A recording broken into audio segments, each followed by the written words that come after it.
I'm going to give somebody a little bit of help, okay? Whether you are male or female, all right? Take some advice, something that I'm going to share with you, and take it and pray about it, right? But a lot of you, I'm believing that you already know the truth, but maybe you don't want to accept it. You see, when you're in a relationship with a person and, in the beginning of the relationship, they are, I'm going to say, well behaved. I know that it may sound, I don't mean for that to sound in any way demeaning or in a disrespectful way, like an adult has to behave, but that's how they are. They're on their best behavior, the way that they treat you, right? And they treat you this way. This is why you never, ever allow, after they leave you or you end up breaking it off, whatever happens, and they start to say all these things about you, what you're not.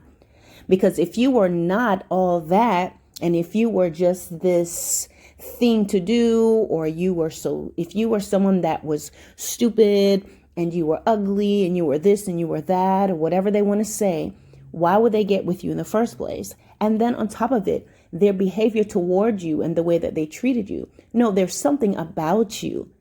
You were worthy of the pursuit. They wanted to be with you. Okay. But what happens is there's some people, they'll just come into your life just to diminish, just to take that. There's some men that if they see that you're a confident woman and you have yourself together, they're attracted to that. But eventually they have it in their mind that they're going to break you down. All right. And then there's some women, they'll see you as a man, you're attractive and everything, you got it going on. They're going to draw to you, but sometimes they have their own intent. What they want to get from you, what they want you to do for them. Okay. You could be one of many. All right. Or they see you as security, or they see that you're a nice person. So it's not that they love you. They like that you're nice. So they say, okay, this is a nice guy. So then there's a chance I can get him to do this, do that. I can manipulate him. I can have a man that's stable. He has a job. He's committed to me, but then I can still run around and do what I want to do and run the streets. Sometimes you find that these women, they're used to men that will, knock them over the head, throw drinks in their face, mistreat them, or men who are just like them, who are just as divisive as they are. All right. And so when there's someone that is actually wholesome and loving and loyal, they can't get with that because they're already been damaged so often they can't receive love, or they simply come to bleed you out. So I want to talk with you about a few things. And you're in a relationship, whether you are married, you're single and dating them. Now, guys, when you're single and dating somebody, or you're just engaged to them, do not stay for the foolishness. Don't do it, because it's like you are going to jump from the frying pan right into a furnace. Okay. And, if they're mistreating you and they're acting up while you're single or just engaged to them, don't even think that when you marry them, it's going to get better. It is not. All right. And so what I want to talk to you all about is when you're with someone and you're in a relationship with them and they have moved from being considerate to you and respectful and loyal to they start doing certain things, right? Whether you've caught them in a lie or they've done something that was not acceptable. It went against all that is anything that basically just whatever goes against the relationship that threatens the bond of the relationship. And they move from once being apologetic, they will give you explanations, or they'll say they're sorry, they'll cry, all these different things, whatever it may be. You argue and you make up. Right. But the bottom line is they've always tried to give you some sort of an explanation. When you find that they are no longer interested in giving you any sort of explanation, when you find that they are becoming really, really indifferent, more and more disrespectful towards you, they don't care what you have to say. They may be laughing at you, whatever. And especially if this person has a history of stepping out on you, meaning seeing other people, you already got the evidence, or you've seen the consistent patterns. Okay. I have a video that's called Consistently Inconsistent. All right. When that person is no longer trying to explain themselves to you, when that person no longer is trying to hear you, when that person can blow you off, laugh at you, whatever it may be, this is an indication of them. They are now getting closer to someone else.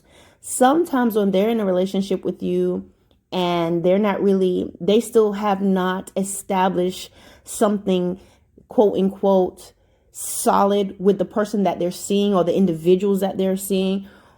When things are rocky between the both of you, they're still going to come back and try to make things right. But then they may be interested in someone else or other people.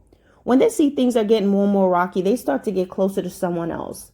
But until they know for sure that they can step and go over here, they'll continue to, say, I'm sorry, oh, I didn't mean it or whatever, but then keep doing the same thing over and over. But once they've established some leverage on the other end with someone else, they're getting closer. They seem like they would have better treatment, more opportunities on this end. They start to get more indifferent towards you. So when you see that that man or that woman has reached a place that they are just being brazen in their actions and their disrespect, little tolerance, they don't want to hear you, they're being flippant, they're being, whatever towards you, they are building something strong somewhere else. And so it don't matter. It doesn't matter what you say, what you do. They almost look forward to fighting with you. Please have an argument with me so I can just leave. And then you find if you say it's over, they'll be like, okay. And they're out. Now you find sometimes they go on the other side, realize that there was no grass at all. It was just green carpet. Now that they're over in this relationship, it's not the same. Or, right now they're doing their thing and they try to come back. Do not allow that. Don't allow it. People always want to go back to what they know is stable. I want a loyal person. I want a stable person. I want someone I know would love me. That's going to take care of me. So after they have given their best times of their life, their strength, their love, their body, mixing and matching and doing all types of stuff, getting all funky. Now they come back to you I'm ready to settle down. I always think about that movie. Remember the 5 Heartbeats? I watched the 5 Heartbeats before. That was my show. Remember when old boy left he left the group? He got on drugs. Eddie Kane, I think, got on drugs and stuff, and he came back. He opened up that jacket. He talking about, I'm back. Yeah. He opened up that jacket looking like, no. So you see, that's what they would try to do. They go out there and do whatever they want to do. Leave the house all fresh and handsome, beautiful and everything. Go out there, do what they want to do. Lay around, sleep around, getting juiced on, juicing on other people, doing all this stuff. And they want to come back and I'm like, I'm back. No. Now, guys, if God says otherwise, that's one thing. But make sure it's God and not you. Guys, when they're mistreating you and they're becoming indifferent, they're getting closer to someone else. And even if there's not anyone else, they're not interested in you like that anymore. And these are the hard truths that you just have to deal with and take your hurt to the Lord. Let that person go. The more you try, the less desirable you will become. And even if they stay with you, they're just going to think, what else can I salvage from him or her? They may be like, you know what? They do make good money. They do cook for me. They do have a nice house. I can use their car. They do pick me up from work. You see what I'm saying? So now they're going to salvage these parts from you, but anything you do is going to get on their nerves and they're going to leave. And a lot of times, guys, you just, as I said before, just put it in your mind and realize sometimes they're building elsewhere. So they don't matter no more. They have taken whatever they can take from you, done whatever they can do to you. They reach a point that they see that they can do anything to you and you're going to take them back. No, honey. Realize that there's just something in you. First of all, don't ever get to a place where you think I'll never love again. From now on, I'm going to be hardcore. Don't do that. Your ability to love and to be loyal and to be kind, this is a gift from God because that's the very nature of Christ. And so that's why it's important when the Bible tells you to guard your heart with all diligence. For out of it flows the issue of life. You have a gift to be loving, to be loyal, to be long-suffering. You are actually a beautiful gem, a rare commodity, something to be treasured. So what you do with that, you've been hurt, you've been broken. Go to the Lord. pray. Realize it's going to take time. I urge you to pray to forgive that person, because if you don't, you're going to become fossilized, ugly, and deformed. You know, in the medical field, if someone breaks their arm and their feet or their arm is out of joint and out of position, if we don't put that thing back in place, you got to kind of line that bone back up, and it's painful for that person. And then all these things have to happen. You may have to put pins in the bone, all this stuff, a cast, all of that. But you know what? If that arm is left, the person don't want you to touch it. It hurts so bad. But if that arm is left all twisted, then the bones are going to heal that way, because bones can heal, but now you're deformed. So you don't want to heal that way. Realize it is a process. Do not believe these weird folks that would tell you you're supposed to, I forgive you, and now let's go to Applebee's. No, it is a process. You must confess, and really, even if you don't feel like it, God, I do not want to forgive this person. I truly want to punch them in the face at least 10 to 17 times. Please help me to get rid of this feeling. I know it's not of you, but they have hurt me. I am angry. I don't want to talk to them. Actually, I feel like I hate them, Lord. But I know that this is not of you. Please, I pray that you help me. Please, God, help me to be restored again to you. Because, guys, you want to not be separated from God. The word says if we don't forgive, he won't forgive us. It's not because he's being mean, but we're spirit. We'll have this dark thing in our heart. So allow the Lord to heal you. I'll go through the process of your tears, your crying. Talk to God, guys. He hears us. He hears you. And he'll restore you, and he will heal you. And he'll prepare you for whatever is next in your life. But don't go to God just, what's next, God? What's next? Be healed first.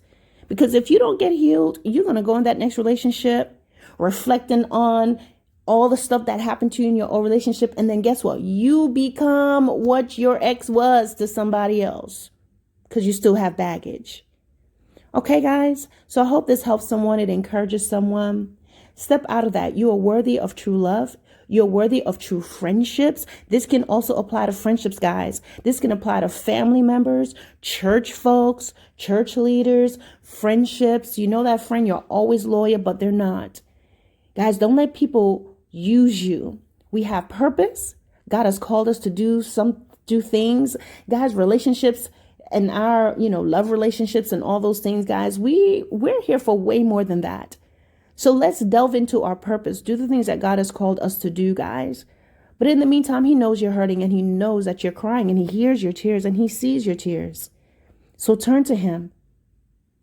All right, guys, you don't have to be tough with God. Be real. Women, ladies, come on, guys. The Lord loves us. Let's turn to him and let him heal you and restore you, so that you will be the best self that you are created to be. All right, guys.